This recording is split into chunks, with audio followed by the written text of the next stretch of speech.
Graça e paz, queridos.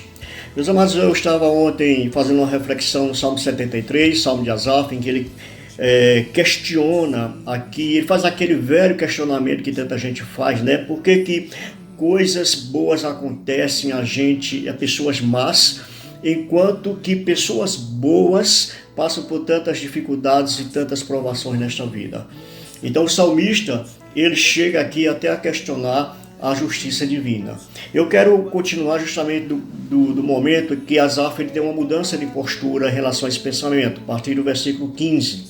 Quando Asaf, ele diz no versículo 15 que nós precisamos refrear a nossa língua, porque tem certas palavras, amados, que elas jamais podem ser ditas. E ele diz, se eu pensar em falar tais palavras, já aí teria traído a geração dos meus filhos. E quando ele faz uma sondagem do seu coração, dos seus sentimentos, no versículo 16, em só refletir para compreender isso, eu achei muito pesada a tarefa para mim. Se tem certas palavras que jamais devem ser ditas, tem certos sentimentos que jamais devem ser expressados. Sabe por quê?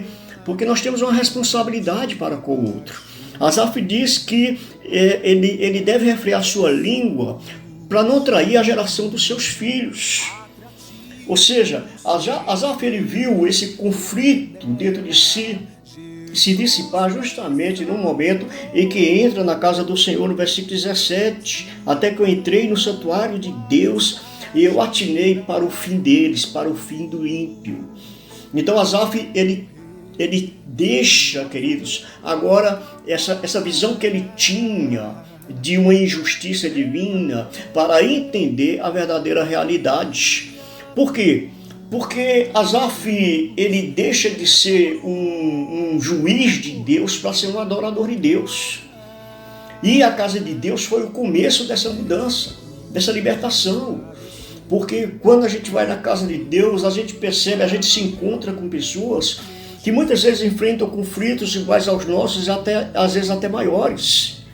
Mas são pessoas que muitas vezes estão encontrando dentro da casa do Senhor, no santuário de Deus, nesse encontro com Deus, a resposta para os seus conflitos, para os seus questionamentos, para as coisas que não entendem. E isso nos consola. E não é ignorar o problema está lá, ele continua. Mas é receber um novo entendimento. E isso é impossível, queridos, quando a gente passa a vida sendo governado por sentimentos e emoções. Asaf percebe, queridos, que todo o seu lamento, toda a sua autopiedade estava lhe deixando embrutecido. Ele chega a dizer no versículo 22 que o seu coração estava embrutecido e que ele estava vivendo como um ignorante.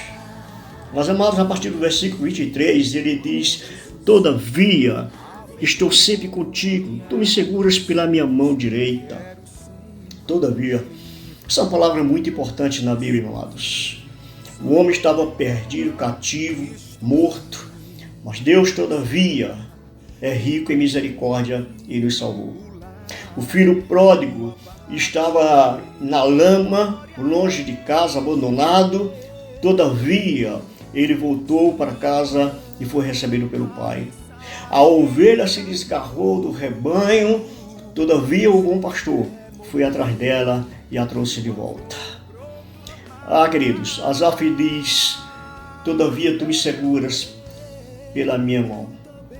Quando estava quase caindo, quase se desviando, Deus puxa Asaf pela sua mão. Quantas vezes Deus tem feito isso conosco, queridos? Quantas vezes estamos prestes também a cair, o Senhor nos sustenta e nos puxa pela mão. E Asaf agora ele consegue entender que o ímpio, queridos, na realidade, ele não tem nada nesse mundo. E que aquele que tem Deus é que tem um verdadeiro tesouro dentro de si. Porque o Deus que nos salva é o mesmo que nos livra, é o mesmo que nos restaura, é o mesmo que nos assegura a vida eterna. E Asaf agora entende, queridos, que ele é quem de fato é rico. Porque a riqueza nossa não está concentrada nos bens que a gente acumula nesse mundo. A nossa riqueza está em quanto de Deus nós temos dentro de nós. Todavia, Deus tem nos sustentado, Deus tem nos puxado pela mão, Deus tem impedido que os nossos pés se resvalem e que a gente caia. Deus tem nos segurado pela mão. Queridos, Asaf descobre que o rico, na realidade, ele não tem nada. Que quem é verdadeiramente rico é aquele que tem Deus. Porque ele pode até passar por provações aqui nesse mundo. Ele pode até passar por sofrimentos e por crises aqui nesse mundo. Mas, como diz o apóstolo Paulo em Romanos 8,18, considero que os nossos sofrimentos no tempo presente não podem ser comparados com a glória que está reservada para nós no porvir. Amém, querido? Que Deus te abençoe e guarde essa palavra dentro do seu coração. Vamos orar? Senhor, que a tua bênção, a tua graça seja sobre a vida desse amado, dessa querida. Que tu esteja trazendo consolo e paz para o nosso coração, Senhor. E abrindo o nosso entendimento para entendermos, Senhor Deus, os teus caminhos e o teu modo de agir. Em nome de Jesus. Amém. Desde a glória dos céus, o Cordeiro